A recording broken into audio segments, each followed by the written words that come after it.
Damn, did this episode not give me those feels? Hinami really made me feel so freaking sorry for her at the end of this episode, man. I'll tell you what, okay? I'm going to just throw this out there right now, okay? I want to get this out of the way because I want to be able to talk about this episode and review it with a clear conscience.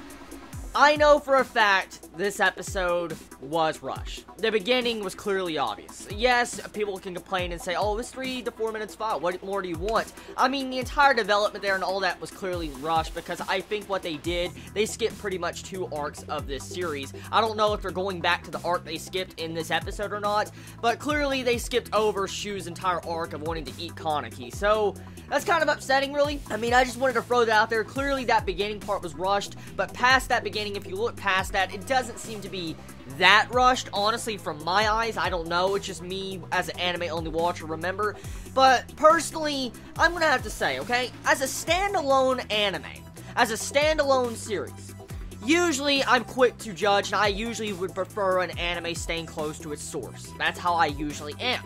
But I want to dive into this, and I'm actually going to look at it as a standalone series, because clearly from what we've seen, they have been changing things since episode 2, they've been changing things around, they've been adding filler scenes, stuff like that, and personally, it's bad at the same time to the manga readers, and I understand their plights and their feels and all that, but you can't deny that the anime, for the most part, if you look past the censors, it's pretty fucking good. It really is good for an anime, and if I'm enjoying the anime this much, I can't wait to see the manga, because the manga is going to have no censors, it's going to have the entire story, it's going to have that proper character development. I know for a fact the manga is just going to be fucking godlike.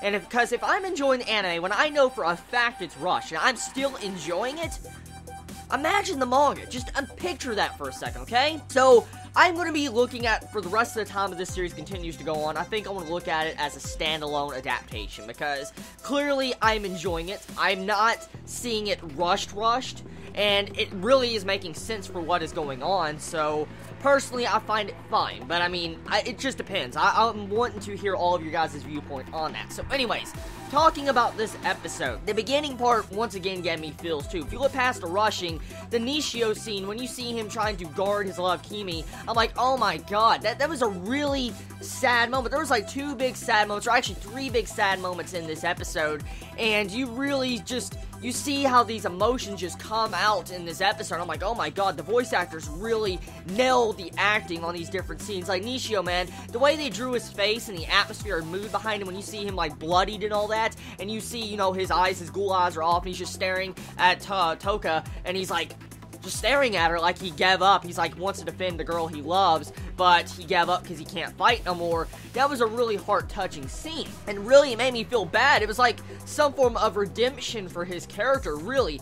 That is something really cool. I mean, at first, like I said last week, Nishio as a character we hated, we despised, probably everybody fucking hated his guts. And then after seeing that episode, and then after seeing this episode, I mean, just seeing his standpoint where his character is currently at, it's insane. It really is, and I'm willing to bet the manga is going to go more in-depth with his development, so I can't wait to actually read the manga once the anime ends. Now, besides that entire fight and the part with that at the beginning, the fight looked fucking nice. It did. The fight was just freaking intense. It was awesome. If you look past the censors that were really freaking obvious, and they were god-awful. Oh my god, the censors were god-awful.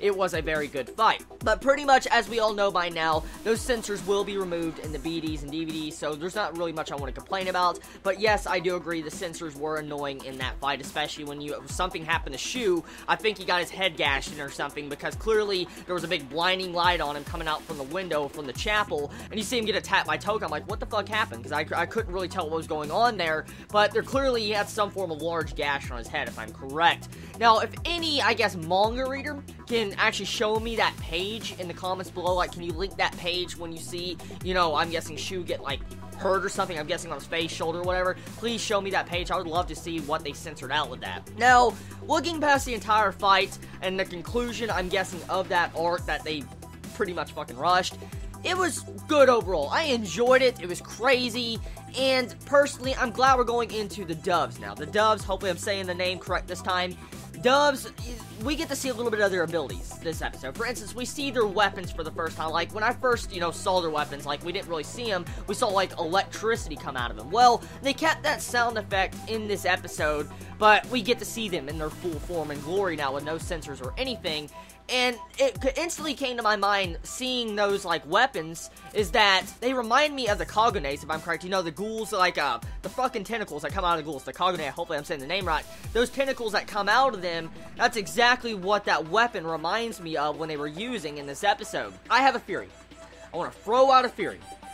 I have a theory that those weapons the doves have are actual body parts or something from the ghouls, or blood or something, flesh, because clearly that had the same shape as tentacles, like when you saw Mado, I think his name is, using that freaking, like, whip type fucking tentacle thing that gets broken by Jason. Well, clearly that looked like a Kagane, and I'm like, that's really intriguing.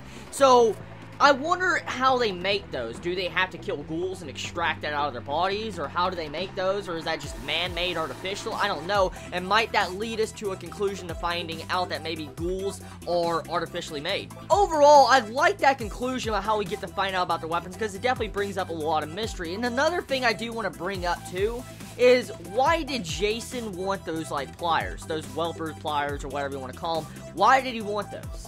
Because he had this doctor, Hinami's father, make these pliers. Now, apparently for what I've seen, he needed these pliers. And this is a ghoul from the 13th Ward, coming in the 20th Ward, a big fish of him, coming in here to get these pliers made. Now, why? Why does he need these pliers? What are these pliers? That's the big question we need to wonder right now, because they must be special for him to seek a ghoul's help to make them. So, maybe it's made by the same material that I'm guessing the doves are using?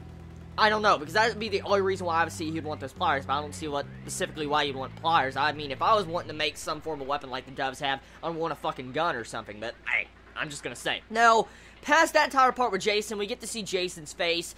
He looks a lot different than I imagined him to be. He looks like a mafia boss, and he looks pretty badass. He really does. I like the little bit of fighting scene we get to see in this episode between him and the doves. We get to see that his power is fucking strong. He made quick work of them, and he just ran off like nothing really even happened. Oh yes, and Mado is OP. He is just a creepy OP bastard. Let's just be honest, okay? I mean, that dude was just whipping around the fucking whip thing, and he's like, yeah! He's like, yeah! And I'm like, what? It was so crazy and funny, but it was awesome. And there's one thing I do need to compliment about this episode.